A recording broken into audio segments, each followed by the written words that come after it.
네, 안녕하십니까. 현인베스트먼트 강재현 대표입니다. 현대제철 한번 보도록 하죠. 요 근래 들어서 포스코가 워낙에 강하게 강세를 띱니다. 그러니까 이제 그전에는 국내 증시에서 철강사 하면은 시가총액이 제일 높은 철강사가 포스코, 그 다음에 현대제철 이렇게 주로 얘기를 했었는데, 요 근래 들어서 포스코의 강세 배경은 이제 뭐 리튬 관련, 2차 전지 관련으로 가고 있기 때문에 그런 부분에서는 이제 포스코와 현대제철의 주가가 괴리가 생긴 부분은 이해를 할 수밖에 없겠죠. 그렇게. 근데 이제 본업이란 부분을 생각할 때는 이제 현대제철은 본업이 역시 자동차, 그 다음에 조선, 건설 이런 쪽에 대해서 여전히 수요가 풍부하다. 이게 이제 주 타겟인데, 최근 들어서 새롭게 하나 더 들어온다가 된 것이 풍력 쪽입니다. 풍력 쪽도 워낙에 이제 관련된 제품이 많기 때문에 이제 그런 쪽도 모멘텀이 될 수 있는데, 아무래도 이제 순수하게 철강만 생각하면 우리가 소재죠. 경기 소재이기 때문에 경기가 중요하다. 그리고 중국의 경기 역시도 상당히 중요하다 됩니다. 그래서 현대제철 같은 경우도 주가가 2021년도 초반까지, 이때까지는 뭐 중반까지는 주가가 굉장히 좋은 흐름을 보여줬었는데, 작년 4분기까지가 실적이 좀 안 좋은 그런 케이스였죠. 그래서 이제 원재료 가격이 높아졌다 부분이 오히려 좀 안 좋은 그런 케이스였는데, 이제 1분기 실적은 예상치 부합을 한다. 이렇게 전망되고, 그 1분기 실적을 바닥으로 앞으로 계속해서 실적은 좋아진다로 보시면 될 것 같습니다. 그럼 이제 현대제철은 그럼 어떤 관점에서 들어가냐 했을 때 지금 바닥 논리로 들어가셔야 되는 겁니다.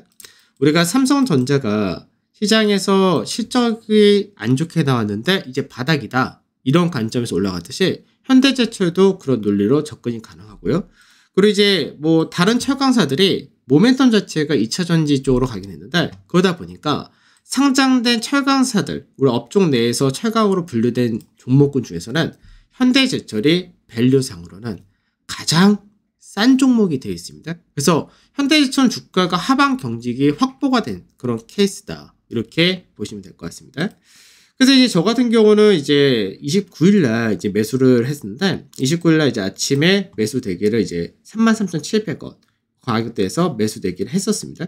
그럼 요 가격대에서 왜 매수 대기를 했느냐, 사실 그 부분인데, 앞전에 이제 현대제철이 가파르게 한번 올라갔죠. 올라갈 때 거래량도 강하시고, 최근 들어서 수급을 보면은 외국인의 매수세가 굉장히 많다는 게 티가 나죠. 근데 왜 이게 매수가 많냐면, 외국인들이 포스코에 대해서 비중을 축소하는 부분이 있는데, 그 비중을 요즘 워낙에 가파르게 올라가니까 청산을 많이 합니다.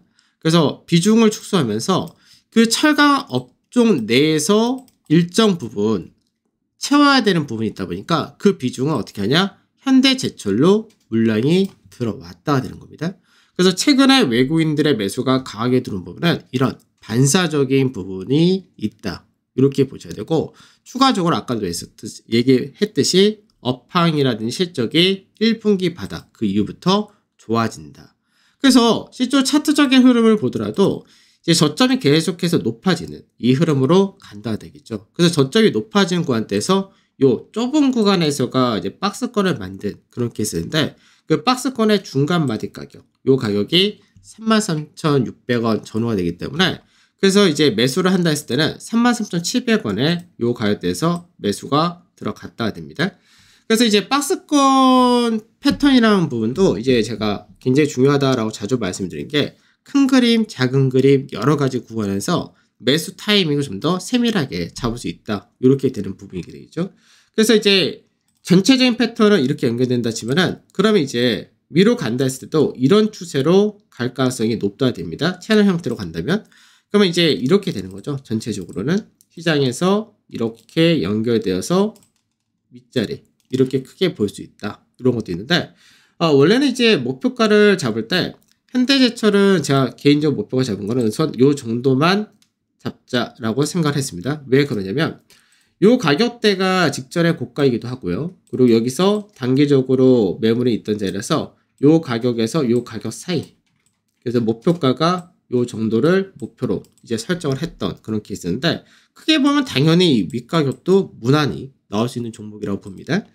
그래서 이제 현대제철은 이제 33,700원 여기서 이제 매수를 해가지고 이제 서서히 이제 윗자리로 조금씩 올라가는 과정을 보여준다 되죠. 그래서 여기 자리대가 박스권을 돌파하고 지지를 받는 자리이기 때문에 여기가 또 한 번의 눌림 자리로서도 접근이 가능한 그런 위치였었죠. 그러고 나서 강하게 상승을 했다 이렇게 되는데 요날 이제 개인적으로는 이제 매도를 했다가 됩니다. 이날 고가가 37,300원이었는데 37,100원에 우선은 매도를 했다가 됩니다. 그러니까 매도한 배경은 어떤 거냐면 요 구간대에서 여기서의 중간 자리 정도 대를 우선 열리고 조금 더 길게 본다면 이 이상도 가능하다고 봤었는데 단기 상승이 나타난 부분과 요 상승이 실질적으로 철강 업황 자체에 따른 모멘텀으로 들어온 게 아니라 포스코가 급등하면서 대체적인 부분을 쫓아간 부분이 있다 보니까 이제 그 부분에서 우선은 매도를 하고 나중에 실적 발표 전후로 해서 다시금 재진입을 고려한다 이렇게 보시면 되겠죠. 그래서 이제 사실 매수를 단기적으로 어느 구간에서 사고 어느 구간에서 팔으냐 그 목표를 약간은 더 높일 수도 있고 조금 더 낮출 수 있는데 올라간 배경이 제가 원했던 배경이 아니었기 때문에 그래서 좀 더 꿀간다라기보다는 이번에는 이렇게 마무리를 했다 이런 관점이고 여전히 올해 크게 많이 봐야 될 종목이기도 합니다. 그래서 나중에 다시금 저도 제 매수를 생각을 하고 있는 종목인 만큼 여전히 좋은 종목으로 보시면 될 것 같습니다.